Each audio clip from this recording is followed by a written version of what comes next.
Selectmen, April 29, 2013. Board of Selectmen. Remind everyone that this meeting is being audiotaped and videotaped. First, I'll read to order. And for the Pledge of Allegiance, I ask the Board of Selectmen to lead us in the pledge.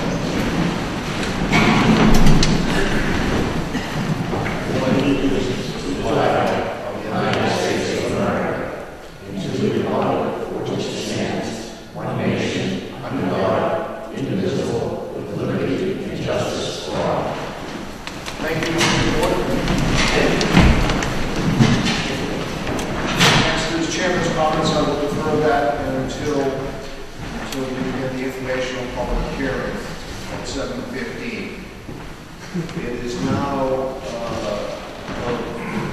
7:06, and it is opened up for citizen query until 7:15. If anyone has any questions at this time, address the board. Okay, gentlemen, first thing, no questions. We'll move on to general business. Request from Triton Educational Foundation to hang a banner on the town common backstop. The Board of Selectmen needs to vote to authorize the Triton Educational Foundation to hang a banner emphasizing the Triton Stadium Casino Night fundraiser. Any questions from the board? Everybody have in their packet? Okay, the town common backstop is the town location for hanging banners for the event. If the Selectmen approve this, the organization will be responsible for hanging it and taking it down. Please send me this information as soon as possible. I will copy Joanne on this and give you all the information that I need. That is from you, so. Okay. Any questions from the board on this matter? I'll make a motion to grant that, Mr. Chairman. I have a motion for the banner. Do I have a second? Second. I have a second. All those in favor? Aye. Moving on to general business number 2. Letter from the Ipswich American Legion Post 80 annual puppy drive. The letter has been received from the American Legion Post number 80 advising the Board of Selectmen that the annual puppy drive will be held on May 17th through May 19th, 2013 at Market Basket, 275 Union Court Turnpike. There is no motion needed for the puppy drive. It is being held in private property. The puppy letter is attached.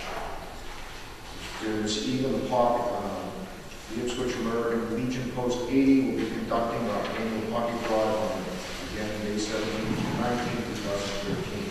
Each member will be stationed at the following location. Again, Market Basket, Supermarket 275, and Turnpike.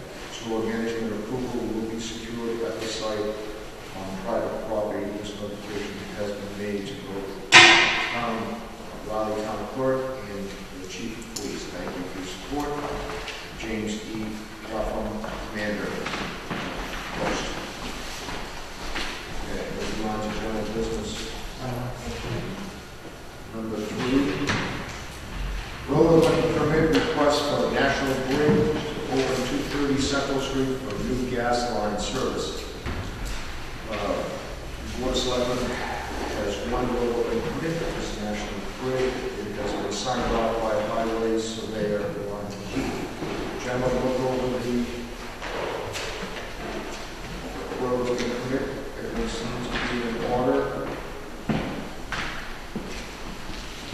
Any questions from the board? Do I have a motion? So moved. I have a motion. Do I have a second? I have a second. All those in favor? Aye.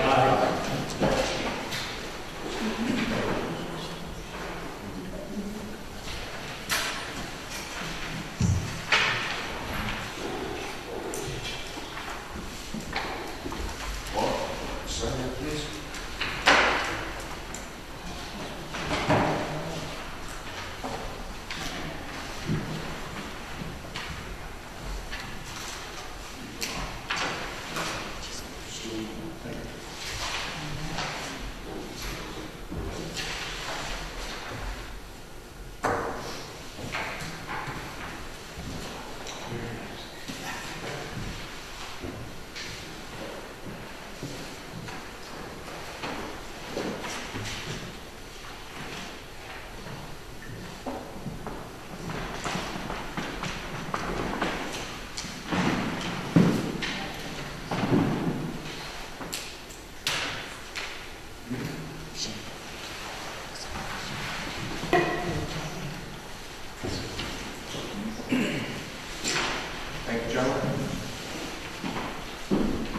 Okay, moving on to general business number 4. Letter from the Raleigh Chamber of Commerce, membership renewal.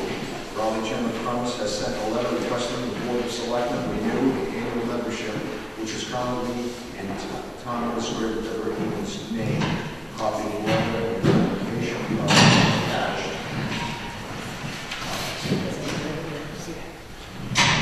Dear Deborah Egan, the Board of Directors of the Raleigh Chamber of Commerce thanks you for your support over the past year and invites you to renew your membership now so we can continue to help promote business interests in our community.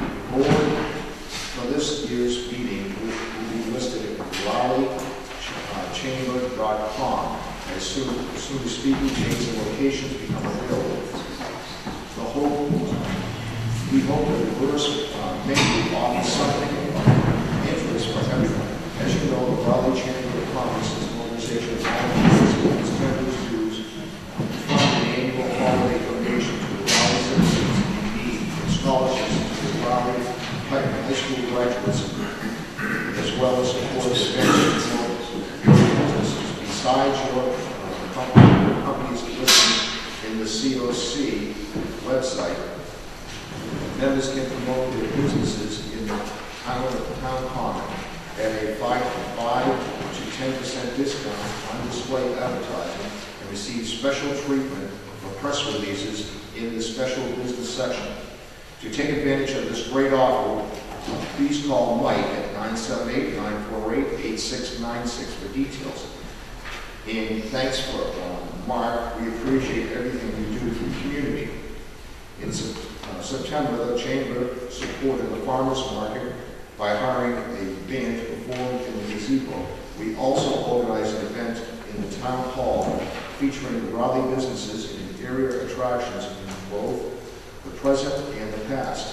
These events were all listed in the program guide for Trails and Sales sponsored by Essex National Heritage Commission and were very well attended.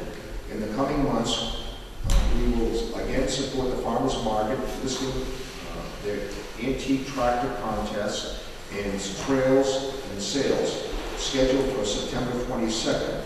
We will also work with the Raleigh Historical Society in another town event that same afternoon. The purpose, proposed sign for Route 133 directing traffic toward member businesses associated with Route 1A area was fully permitted and approved last year. We are currently seeking donations to help pay for this construction installation. The total of $2,500 in pledges need to be secured before we can contract for our construction. The annual dues for a business is $75 and individual associate member is $50. On behalf of the Board of Directors, thank you for your continued support. Hope to see you in upcoming chamber meetings. Very truly yours, Rich Hardman, President.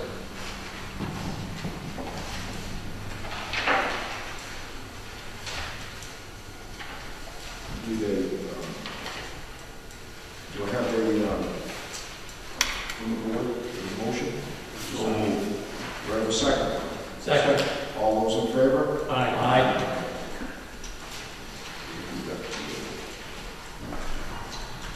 Okay, moving on to general business number 5. I'm sorry. Bittersweet Collectibles Antique Dealer License Renewal. Catherine Paul, 6 West Street, Georgetown, has submitted a renewal for her antique junk license to be renewed through May 14, 2014. All required forms have been submitted. The applicant does not have outstanding taxes, water, or electric bills. Does the board wish to renew this license? Any questions from the board first? Do I have a motion from the board? So moved. I have a motion. Do I have a second? Second. All those in favor? Aye.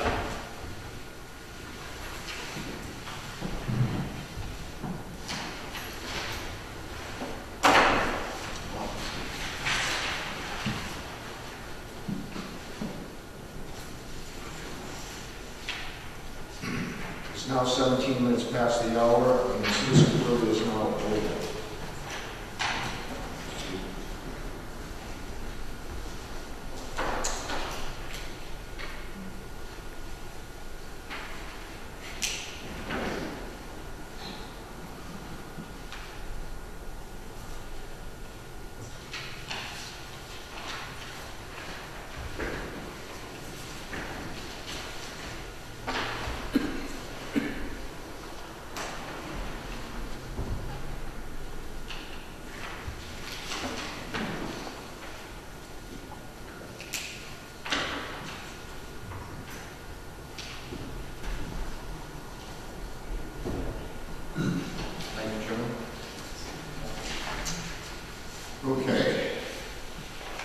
At this point, we'll start the informational public hearing. And with that, we'll start with Jim's notes, and basically this is the state of the town.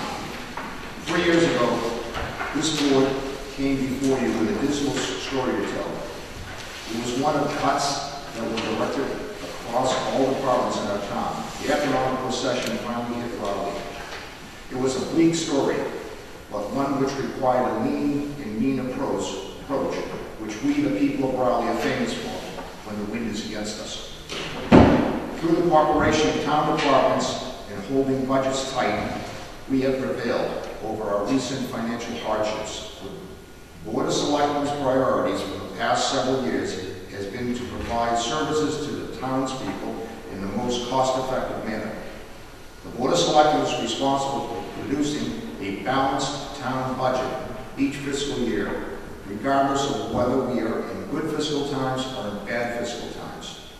The Selectmen's budgeting approach during the ups and downs in the economic cycles is to be consistent, save funds wherever we can, and to scrupulously review expenditures. Requests for capital expenditures valued at $500 or more are thoroughly reviewed by the Selectmen. We haven't changed that policy, we don't intend to. We've weathered the difficult years, and now I'm proud to say that Raleigh is back on track. You can drive around our town and see a number of new businesses sprout up and new homes being constructed.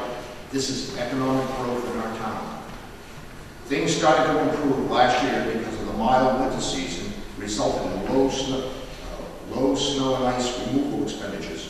The town's fiscal situation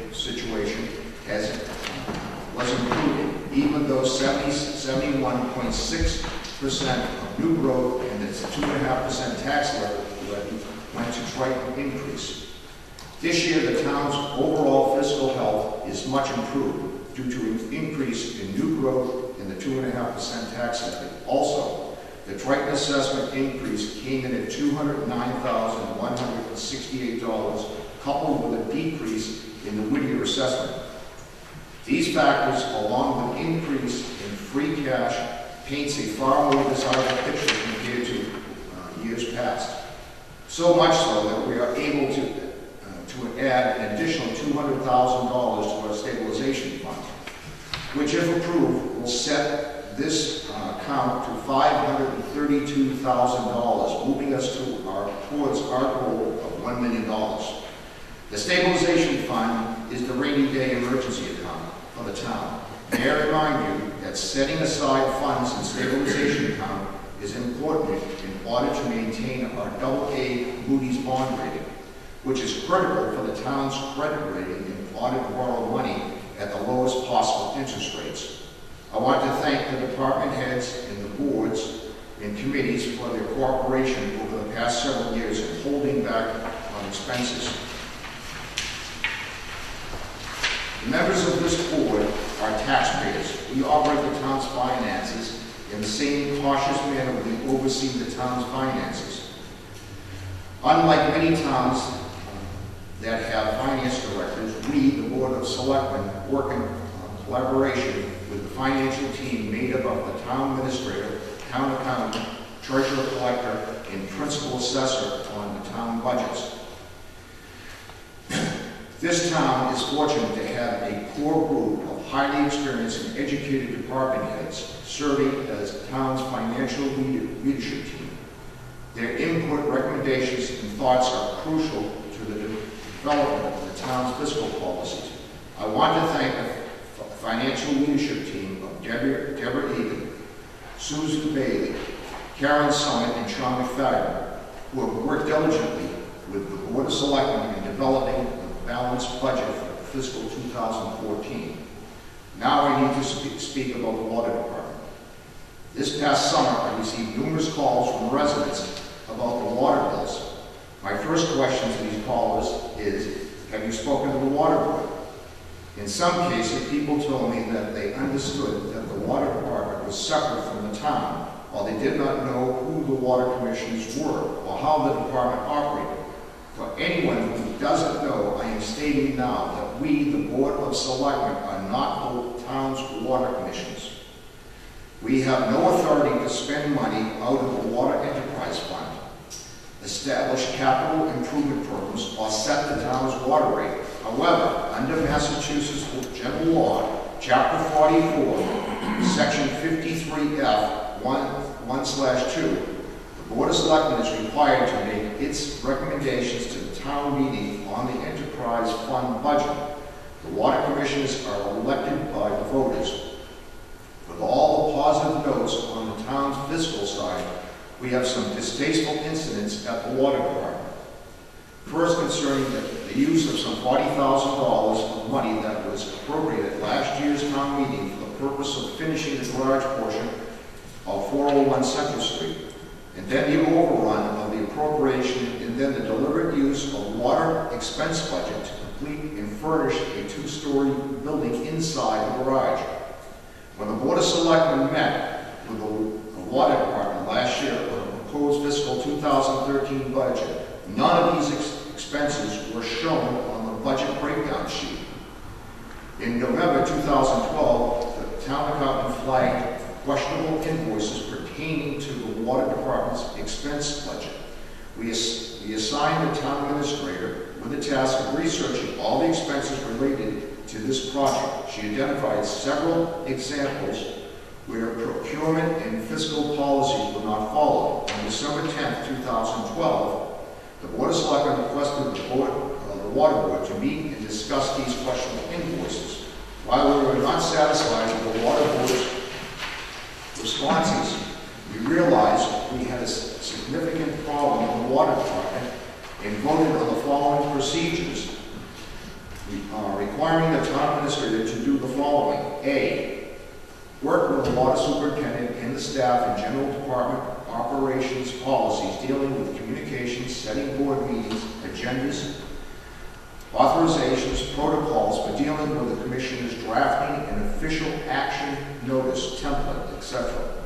The superintendent and his staff will meet with the town administrator and executive secretary to go over recommended practices and policies that are utilized in the selectman's office. B, work with the water superintendent and his staff to further integrate the town's procurement policy into the purchasing of goods and services, including setting up an internal purchase order system.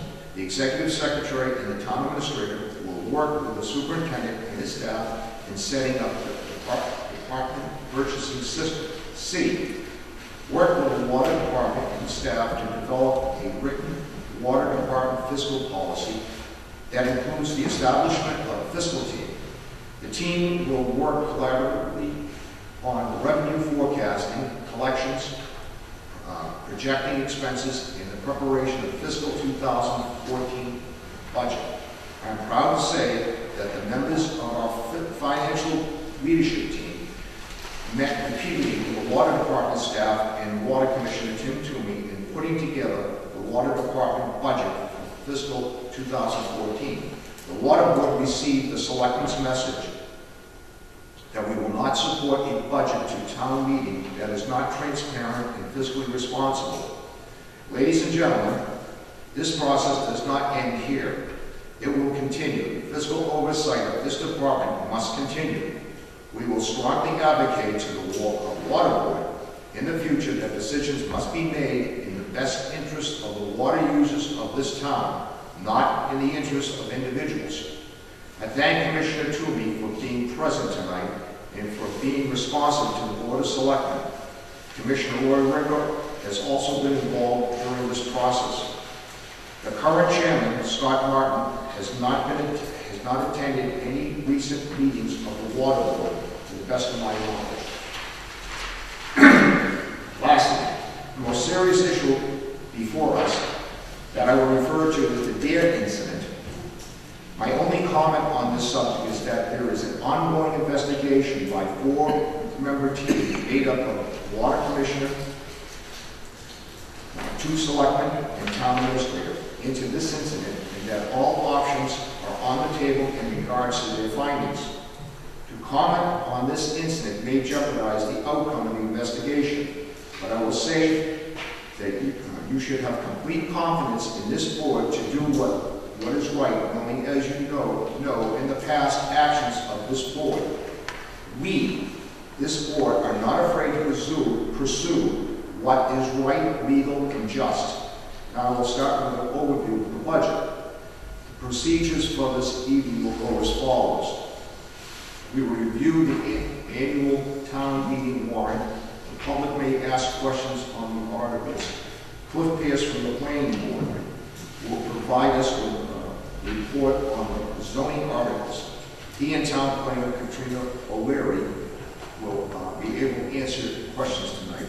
Then we will proceed with a special town meeting warrant. Residents must come up to the podium on my right, state their name and address clearly for the record, and ask their question.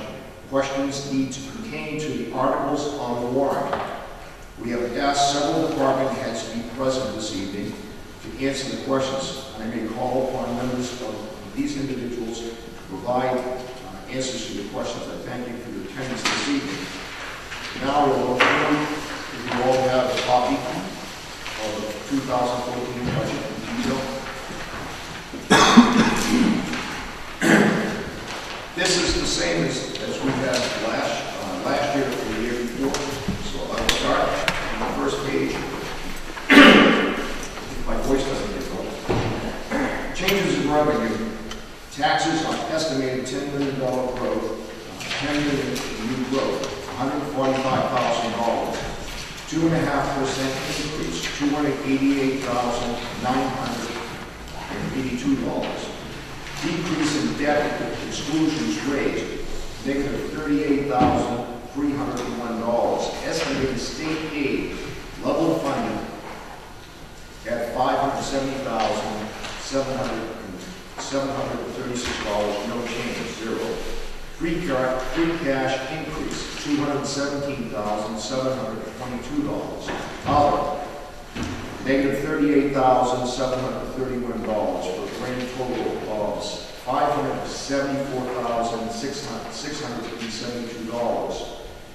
Change in required expenses before town meeting. Snow and ice deficit to be raised, estimated negative $123,000.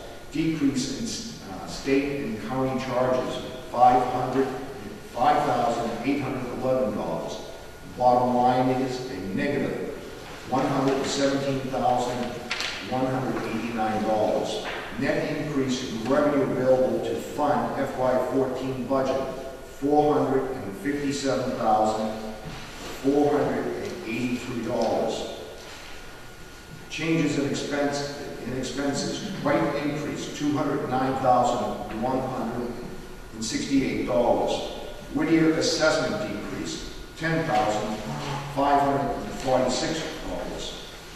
Essex County retirement increase, negative $29,752.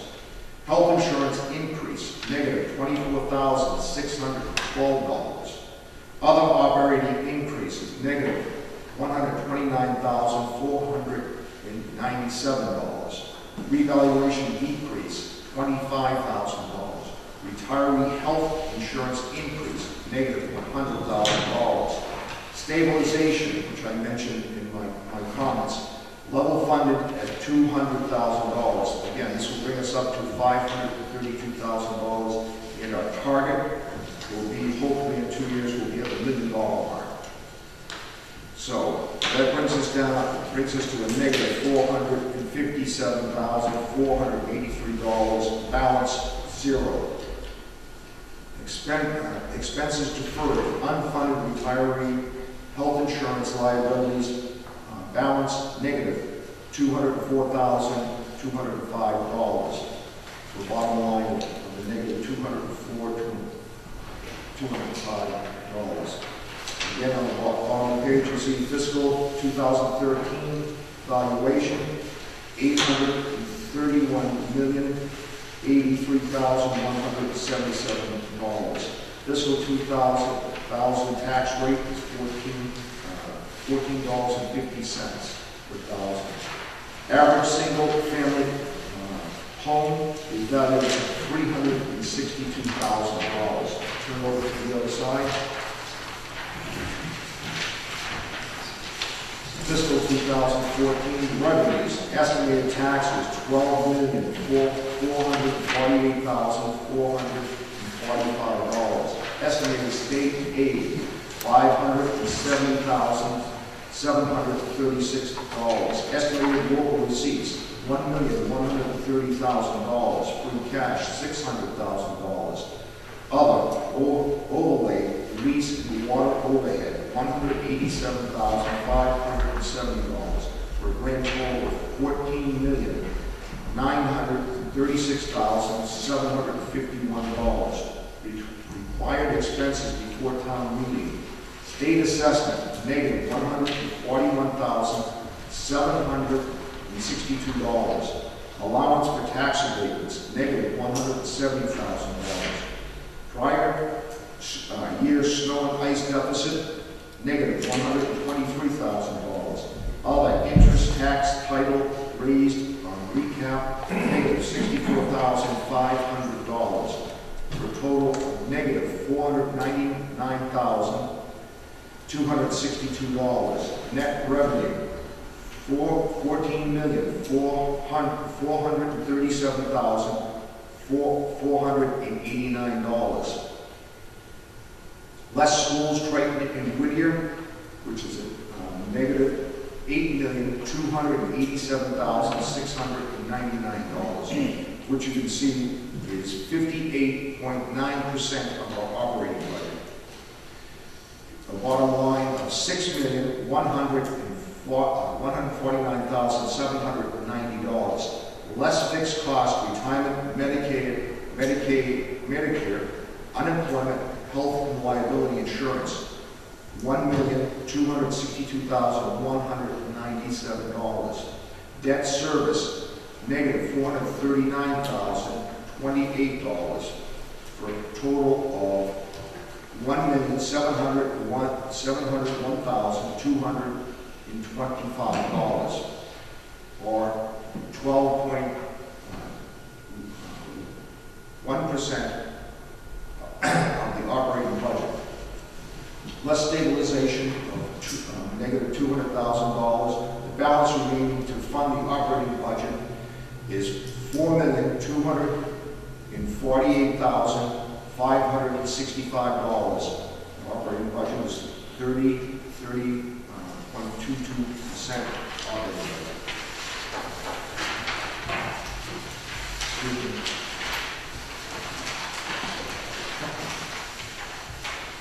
So with that,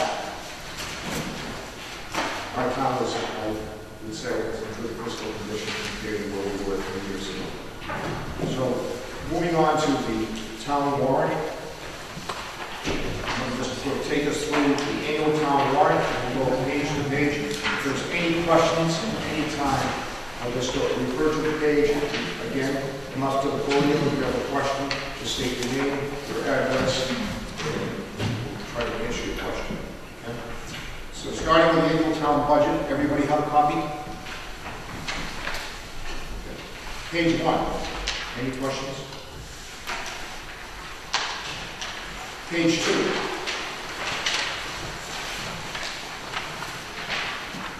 Page 3.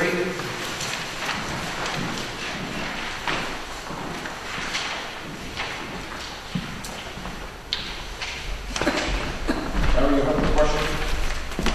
Coming up. Okay. It's Right, okay. It's on the, Page 4. budget. Page 5. Page 6. Larry? Just state your name and your... Yes, Larry White, 1 Central Street. The overall budget of $14,057,000, and your budget of your revenues of $40,963,000.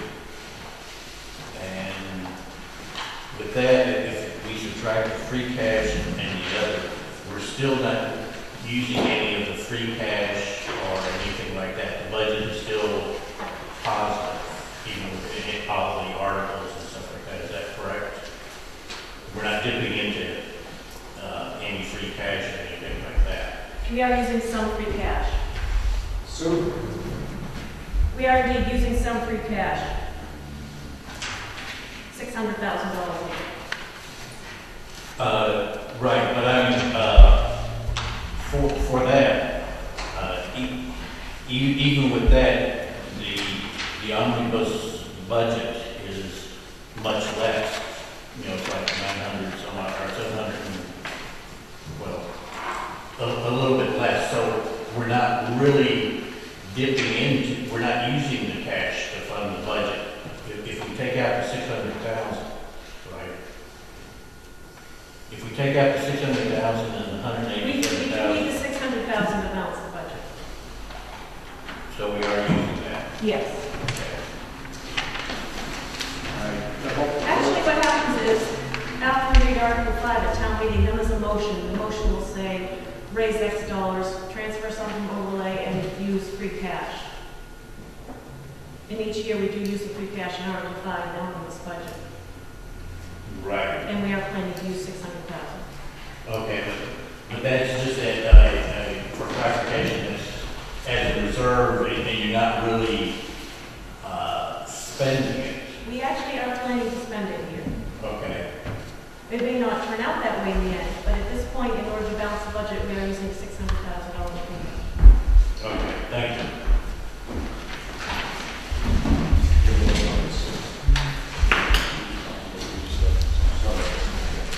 Moving on to page 8.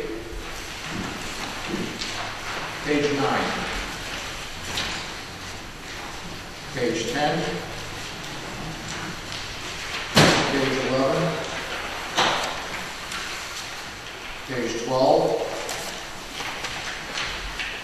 Page 13.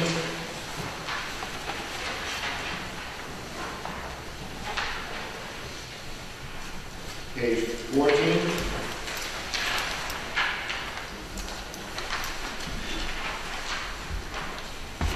Page 15.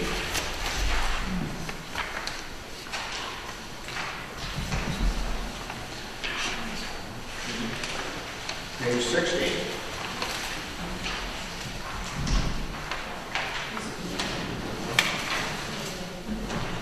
Cliff, did you get my copy this time? To go over the planning articles? At the podium? Sure.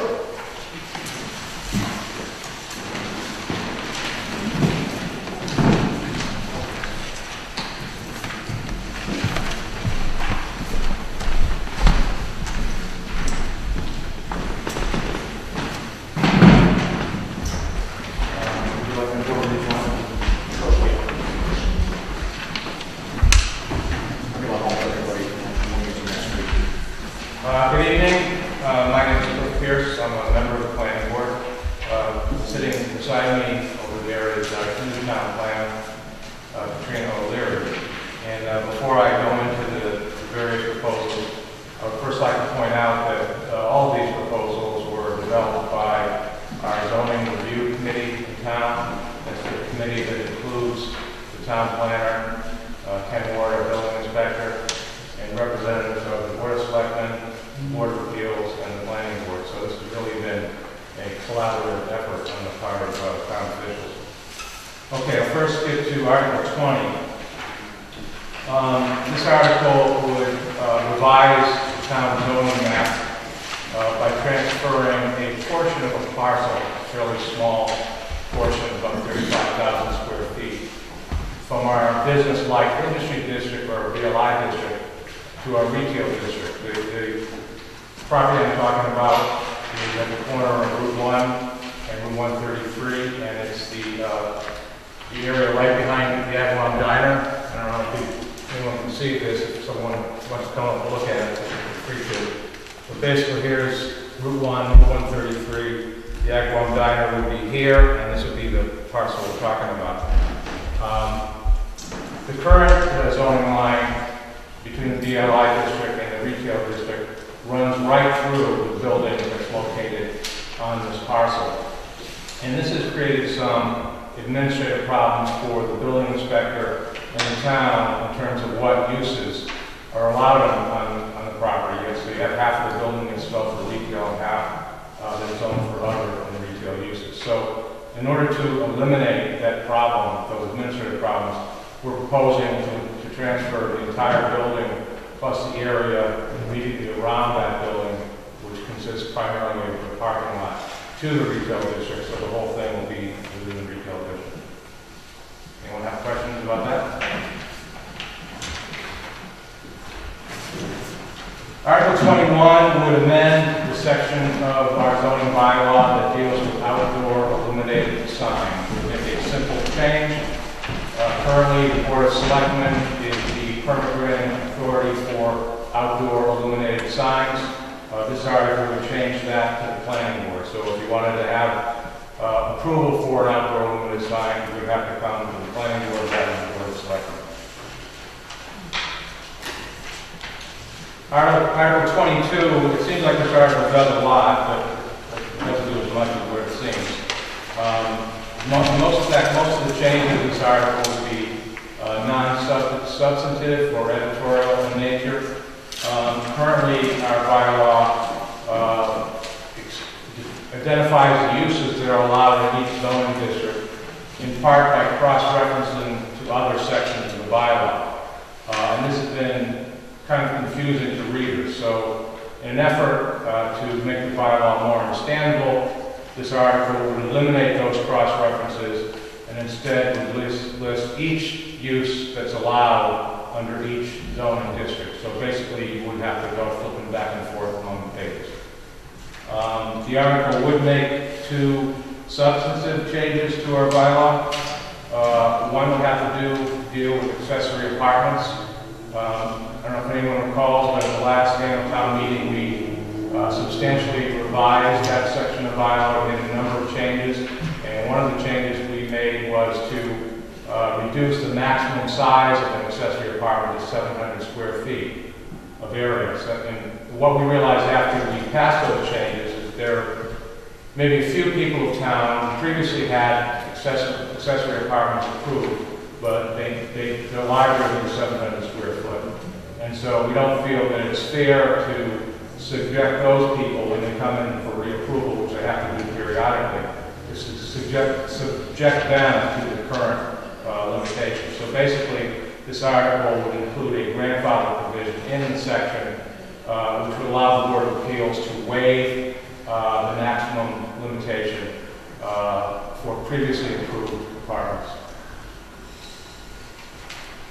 This article would also include a provision for large-scale photovoltaic installations or solar energy farms.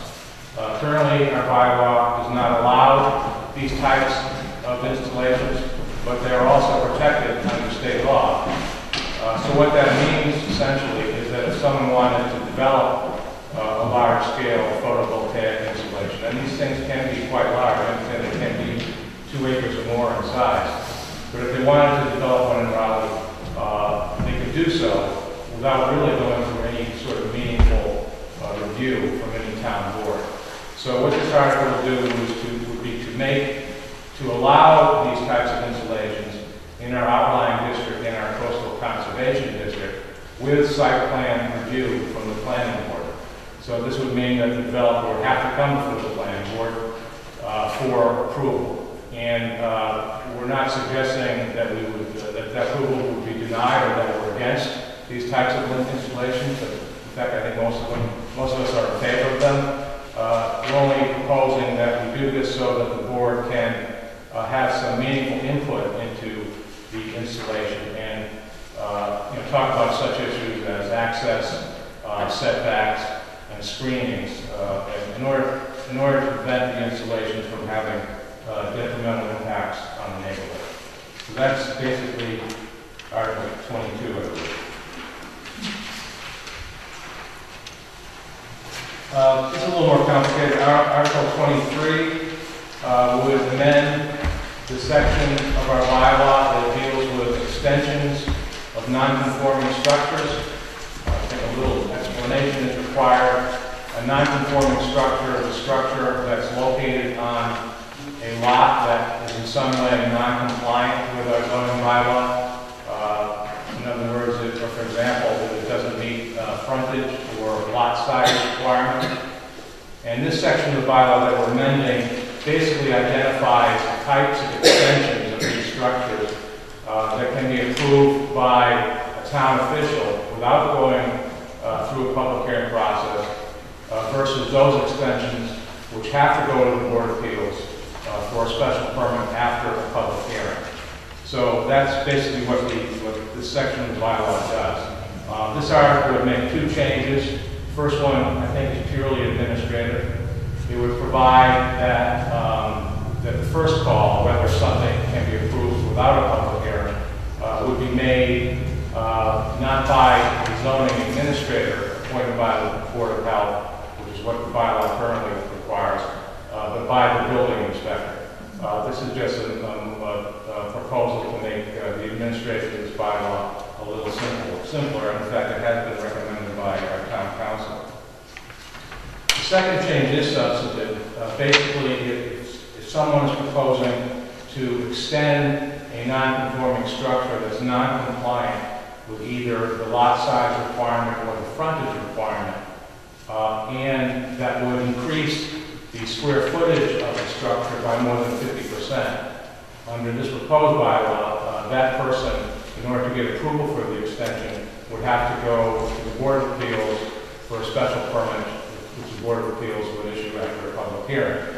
I'm not saying that the applicant would not be allowed to build that kind of expansion. On the contrary, he would be. However, it would require a finding by the Board of Appeals that the expanded structure would not be more detrimental to the neighborhood or substantially detrimental to the neighborhood. Any questions? One more. Article 24 would amend our multi-family and New England Village development bylaws. And it would amend the provisions in those sections that determine the maximum number of dwelling units that can be allowed as part of these developments.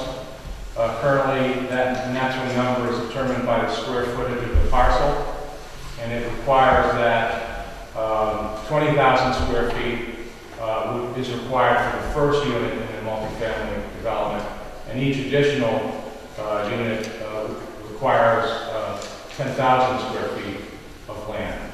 And what we found is, in applying this over the years, is while this works pretty well for smaller parcels of land, it's really an overgenerous formula for larger parcels.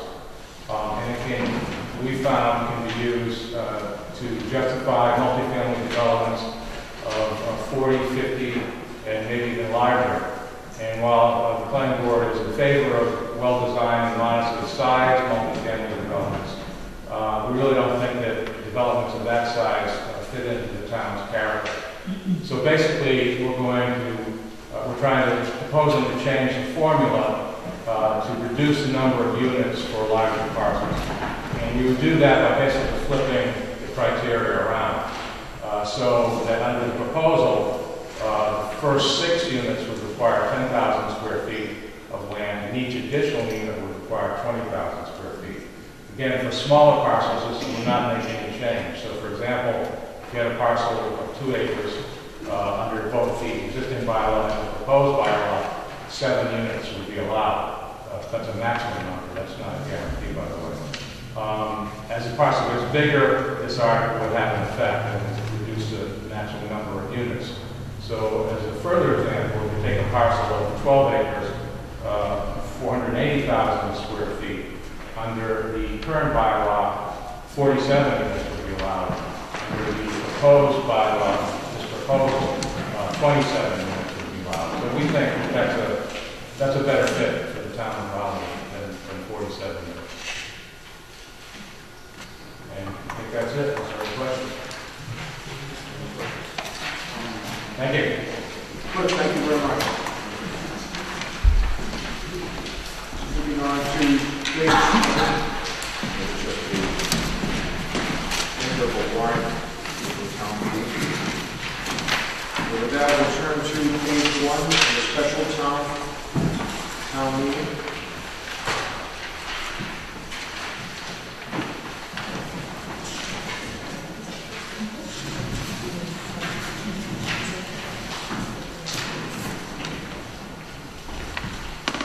These were changes to the fiscal 13 budget in special town meeting.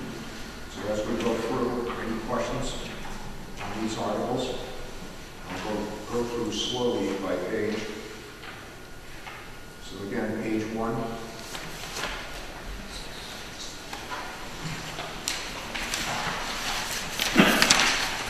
Any questions?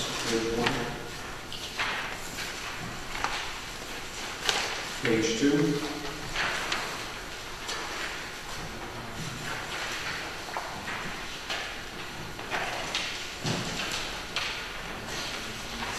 Page 3.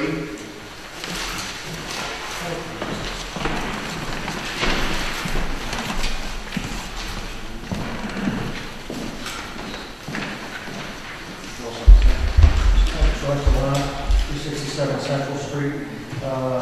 An Article 12, referring to the deer incident. Yes.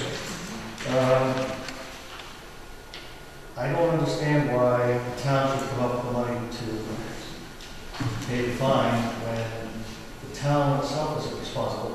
Residents of the town is not responsible. Ratepayers shouldn't be stuck with it. I don't even see why it should even be on here. It should be those who perpetrated the deed, and I think the superintendent, Mr. Marshall, should both also be responsible for it. They're in charge. George, in regards to the individuals, they no longer work for the town, so I will refer to them all.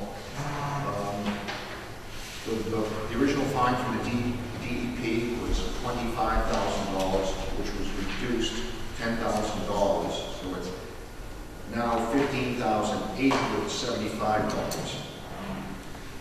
And it's towards the town, not the water department, but the town itself. Okay, it's not directed towards the water department. The town is the entity responsible to the DEP for the fine. Now, to pursue that, just hypothetical, it would, just to get into Superior Court, is about $400 or $500, and then to pursue that in legal action, is it worth it to go down that road, money-wise? Maybe throwing good money after bad money. I don't know if we want to do that. But all options, again, going back to what I said about all options are open. Okay, but I do hear you. We need to pay this fine, and we have to, that has to be taken care of right now by the town. So I hear your concern. Just concerned about expensive. It's expensive for everything. And something happens like that, those responsible should pick up the tab. Any other comments? Any other? Dave?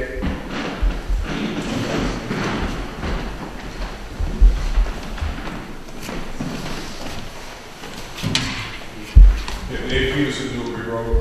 Just in regards to that, the DEP does not chase individual people for individual things in the sense that this case is involved. The town is responsible to maintain a proper well field and system, give us clean water, and when that doesn't happen, they fine the town. So we are the town, so we pay. My suggestion would be, and I don't know how feasible it is that when these two individuals settle their case in court, assuming they're found guilty, that maybe some sort of, and I recommend this to the town officials, some sort of restitution be requested to pay all of this $15,000 or as much of it as the judge may see fit, but I think that's the only way we're going to become whole. Is we need to pay this money to get out from under the DEP order. If we don't pay it, they're going to fine us more money. So it's like the chairman said, we're losing money, but I think it really necessitates us to chase these two individuals in court, hopefully before the judge, and if they're found guilty, to have restitution in some form or some amount paid back to the town.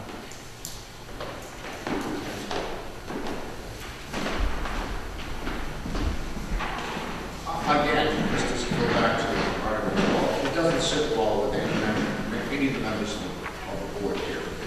But we have to do what is best, the best interest of the town. And again, all options are open as we go forward. But again, we need to pay the fine first, because if we any delay in paying the fine, we'll just incur more fine. Actually, if we don't satisfy the consent order, we'll just part of, that the fine is part of the consent order, and it goes beyond 30 days, it's $1,000 a day. So we're looking at 15 days and we've already over. And as the chairman stated, selectmen now have to go already, and all options are open. Thank you. Okay, moving on from page, anything else on page 3? Moving on to page 4.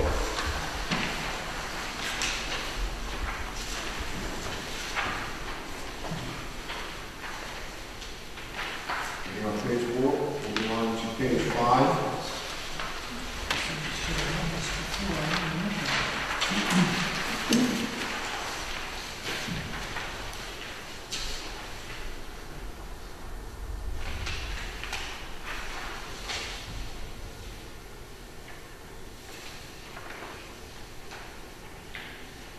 Moving on to page 6. Yes, ma'am.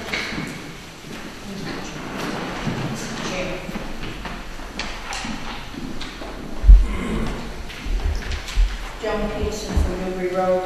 Do you think that you could have the town treasurer explain this line 163 that is showing up a lot in the water articles, the explanation of where this money is coming for to pay these articles? I think it's a good form of information for the Joe, you talking about Article 24? I'm talking Article 20, anyone that Article 23, 24, 25, even the, Okay. any of the articles with the water department that says line 163. Line 163 came about when we were coming up with last year's budget. And when we were coming up with last year's budget, we did not know what we were going to be facing in terms of payments we might need to make for the water department treatment plant, whether we would have any principal, any interest payments, any debt payments. We also, at that time, had not permanently funded the $1.3 million. So when we were looking at the budget, there were a lot of unknowns there. And Jackie Beechin, who was the treasurer at that time, and the water department business manager, Laura Hamilton, and I, it's better to be conservative when you're budgeting money for things you don't know with regard to debt. When you borrow money from the state revolving fund, you have to pay your debt issuance costs, your legal fees. So there were a lot of pieces that were unknown, and that's why this number was so large, because we wanted to make sure we had enough money to cover what potentially could be there. But we were kind of far out in the process. We didn't even know, what those things could possibly be. That's why we allocated a lot of money for that. Any questions? Thank you, Tom. Excellent. Again, on page 6. Any questions? Moving on to page 7.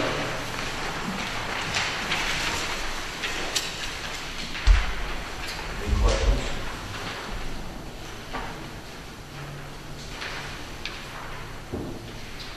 Page 8.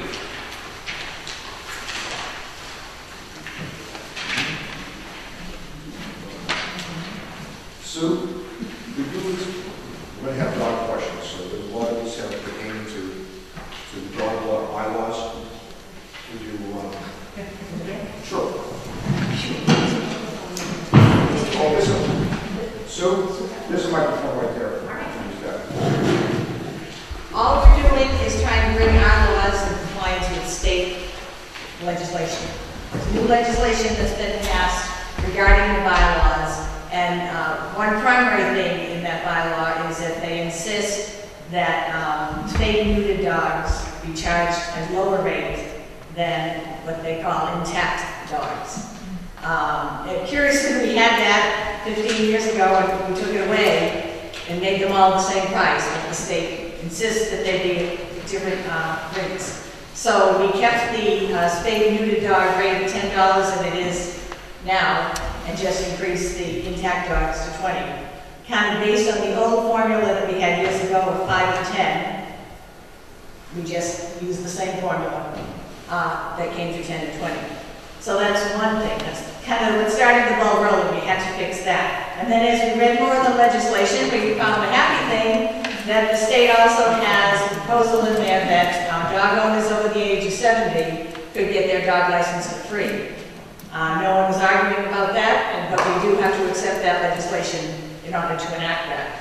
While we were rewriting the law, we also added the law, the bylaw that we could exempt a fee for service dogs. So for service dogs as defined by the Americans with Disability Act, or police dogs, canine dogs, would be allowed to get free license.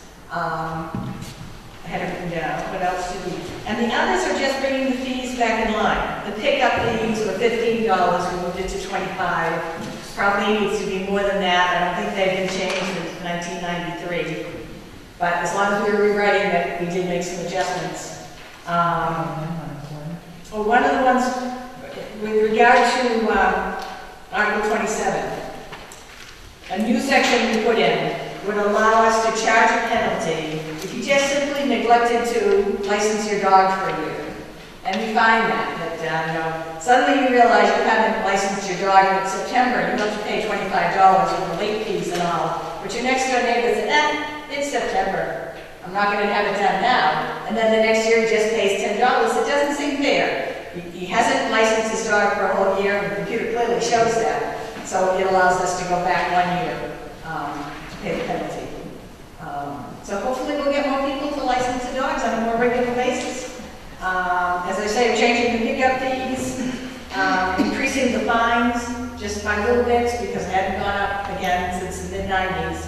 And Article 32 calls for paying the dog officer the boarding fees. Well, we don't board the dogs. We don't have a kennel. We're not paying the dog officer. It's just old language that was in there and has stayed under the radar for years. And again, we finally picked it up, and now you have to pay the kennel that the town uses, but whatever their prevailing fee is what you can be paying. But we don't want people to be misled that we're running a kennel or that you're paying the dogs. Questions? Questions from the board? Thank you very much. Okay. That completes the special town meeting warrant. Any other questions?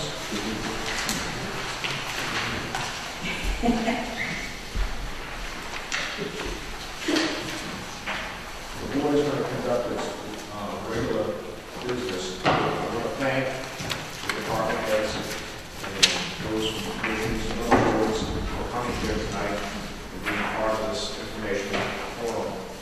And again, thank you, each and every one of you, for being here. I think it's important for the townspeople to see their representation. This is a good dry run going to town meeting next week. I want to thank Madam Moderator for being here tonight. Could we make it down in the school too? It's all up to you, Madam Moderator.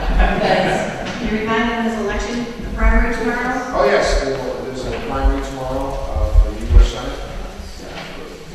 Democratic races. 7 a.m. 7 a.m. until 8 p.m. 8 p.m. There's 2 candidates in the Democratic primary and 3 in the Republican primary. So, again, to vote. So, with that,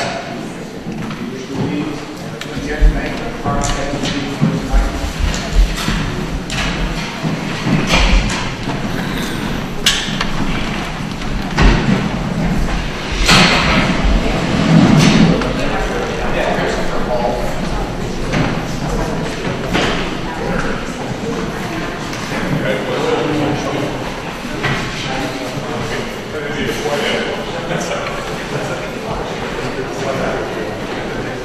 got it.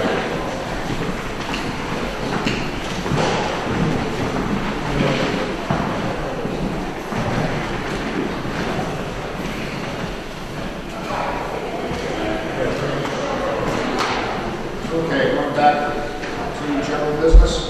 General business number 6. Request highway surveyor to lift the highway freeze for seasonal labor. Board of Selectmen has requested to lift the highway freeze for the position of seasonal help in the highway department. See the attached letter. Mr. Snow, I request the Board of Selectmen lift the highway freeze for the highway department and order the highway surveyor to fill the position of seasonal help. Thank you, Ron Keith, highway surveyor. Any questions from the board? I'll make a motion that we, let the highway freeze, so highway surveyor can hire seasonal help. I have a motion, do I have a second? Second. I have a second, all those in favor? Aye. Okay. Moving on to new business. Review IFB for Brad Street, playing field construction. Deputy Amy finalized the IFB for Brad Street Farm Baseball Field Project Phase 1.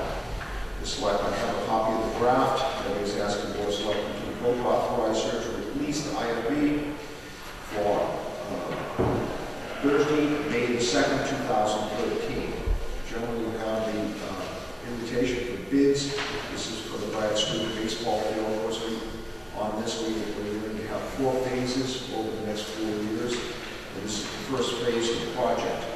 And this will be for the baseball field for the Diamonds. So, with that, has everybody looked over the IFB? Are there any questions from the board?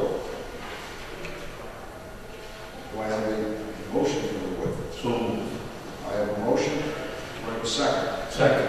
All those in favor? Aye. Moving Mr. on. Chairman, just to be clear, we're still working on it, so we're asking for a release date of May 2nd. May 2nd. Thursday, May 2nd. May 2nd. Should be part of the thing. Yes, notice, didn't I say that, May 2nd? Thursday? Yes. You did say it, I just wanted to. Okay, I was all right. All right, moving on to new business number 2. Last week, we appointed Ron Keith to be the highway surveyor.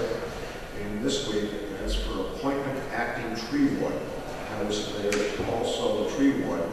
So as acting highway surveyor, Ron Keith should also be appointed as acting tree warden. Any questions from the board on this? I'll make a motion that we appoint Ron Keith,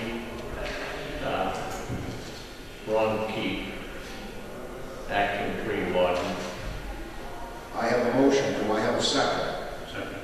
All those in favor? Aye. Aye. Aye. Thank you so much.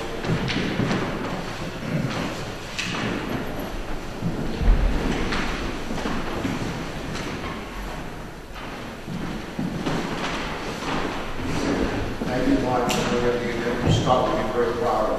I appreciate it. Taking over the house. Thank you. Thank you, Ron. Okay. Really concludes our meeting for tonight. With that, I have some announcements. Raleigh Food Pantries and need a donation. Raleigh Food Pantries are open Tuesdays from 10 a.m. until 12 p.m. Thursdays from 5:30 p.m. to 7 p.m. So, and also there is a drop-off basket at the library. Next announcement, the town has vacancies to the following board. The Board of Appeals, associate member, 3 open seats. If you're interested, please come by to our hall, the Selectmen's office. Also, there's a battery recycling box located in the town hall and also the library. We have AA batteries, D batteries, such. Instead of throwing them in a landfill, bring them here to the town, drop them off downstairs or at the library. The drop-off box is right across from Raleigh Public Library is accepting donations for the annual book sale. Books, DVDs, CDs, and the original boxes will be accepted. No textbooks, encyclopedias, digests, or magazines.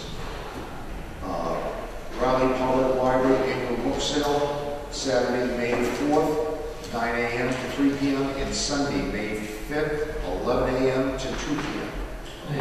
Oh, right ahead, Joe. That's this Saturday and Sunday. We encourage everyone to come down and take a look at the books and help the Friends of the Public Library with their fundraising efforts. Thank you, Joe. The Triton Stadium fundraiser, Casino Night, May the 10th, 7 p.m. to 11 p.m. Great cause. Will be at Newbury Town Library. Okay, that is it for tonight. And I ask you to, next week is town meeting, which is at 7:30. And we'll be at the Pine Grove School, so hope to see you all there. May the 6th. May the 6th, Monday night. You don't forget, Still Liberty's Library is in Bayfield. and anything else did I forget anything? That's it. So we'll see you next week. Thank you very much.